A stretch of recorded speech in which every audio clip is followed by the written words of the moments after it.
যে কোনো সময় শুরু হয়ে যেতে পারে আমেরিকা ভেনেজুয়েলা যুদ্ধ। মার্কিন হামলার আঁচ পেয়ে এরই মধ্যে ভেনেজুয়েলা সরকার দেশের নাগরিকদের হাতে অস্ত্র তুলে দিতে শুরু করেছে। দেশ জুড়ে ঘোষণা করা হয়েছে জরুরি অবস্থা।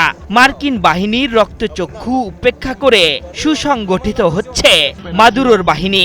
নিজ দেশের ভূখণ্ড রক্ষায় অস্ত্র হাতে তুলে নিচ্ছেন ভেনেজুয়েলার নাগরিকরা।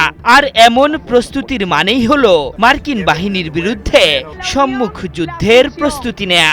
ভেনেজুয়েলার ভাইস প্রেসিডেন্ট ডেলসি রদ্রিগেজের বরাতে বার্তা সংস্থা রয়টার্স জানিয়েছে, মাদুরো এমন এক ডিক্রিতে স্বাক্ষর করেছেন যা রাষ্ট্রপ্রধান হিসেবে তাকে প্রতিরক্ষা ও নিরাপত্তা সংক্রান্ত বিষয়ে বিশেষ ক্ষমতা প্রদান করে।